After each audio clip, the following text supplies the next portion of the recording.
Hi friends. ఎప్పటి నుంచో ఉన్న సమాజంలో ఓ థియరీ ఉంది. ఆ థియరీ గురించి ఈరోజు మనం మాట్లాడదాం. అదేంటంటే, పక్కనోళ్ళు సంతోషంగా ఉంటే మనం సంతోషించాలంట. పక్కనోళ్ళు ఆనందంగా ఉంటే వాళ్ళ ఆనందాన్ని మనం పంచుకోవాలంట. మనం ఆస్వాదించాలంట. అసలు ఇది ఎలా సాధ్యమవుతుందో దీని గురించి కొంచెం మాట్లాడుకుందాం. అసలు ఎందుకు మనం పక్కనోళ్ళ ఆనందాన్ని మనమే సెలబ్రేట్ చేసుకోవాలి? అసలు పక్కనోళ్ళ హ్యాపీనెస్ని మనం ఎలా ఆనందించగలము? దీని గురించి కొంచెం డిస్కస్ చేద్దామండి. పెద్దోళ్ళు ఎప్పుడు చెప్తుంటారు, ఎవరైనా హ్యాపీగా ఉండి, ఎవరైనా బాగా సెటిల్ అయ్యి, ఎవరైనా బాగా ఆనందంగా ఉంటే వాళ్ళని చూసి ఎవరైనా బాధపడుతుంది. అట్లా బాధపడకూడదు. మనం వాళ్ళ ఆనందాన్ని మనం పంచుకోవాలి. వాళ్ళు బాగుంటే మనం ఆనందపడగలరు. అసలు ఇది ఎట్లా సాధ్యమవుతుంది?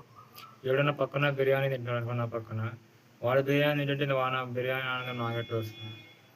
వాడు ఎవడన్నా పెళ్లి చేసుకొని, లేదంటే వాడు జాబ్లో సెటిల్ అయ్యి, లేదంటే బాగా డబ్బులు సంపాదించి కార్లో తిరుగుతుంటే వాళ్ళ ఆనందాన్ని నేను ఎలా ఆస్వాదించాలని ఎవరు ఆలోచించారు అని చెప్పడానికి మాత్రం చాలా సింపుల్గా పక్కన ఆనందాన్ని మనం ఆనందించాలని చెప్పి ఎంతవరకు థియరిటికల్గా సాధ్యమవుతుందో నాకేది అర్థం కాదు.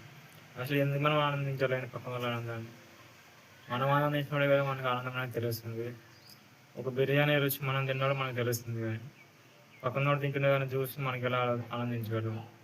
పక్కనోడు తన ఫ్యామిలీతోనూ తన పిల్లలతో హ్యాపీగా ఉన్నవాడు వాళ్ళ ఆనందాన్ని మనం ఎలా ఆనందించగలం? ఇది ఎంతవరకు సాధ్యమయ్యే విషయం? అంటే హ్యాపీగా లేని వాళ్ళని ఏదో మభ్యపెట్టడానికి ఇలాంటి థియేట్రికల్ సూత్రాలు చెప్పారేమో అనిపిస్తుంది. అంతేగాని ఆనందంగా లేని వాళ్ళని ఇంకా హేళన చేయడానికి చెప్తున్నారేమో అనిపిస్తుంది. ఈ సూత్రం ఎంతవరకు సాధ్యమో, ఎంతవరకు కరెక్ట్, అసలు నాకైతే అర్థం కాదు. నేనైతే పక్కన వాళ్ళు ఆనందిస్తుంది నేను ఎలా ఆనందించగలని ఎప్పుడు ఆలోచిస్తూ ఉంటాను. పక్కన వాళ్ళు ఆనందంగా ఉంటే మనం ఆనందించాలంట. ఎంత స్టెప్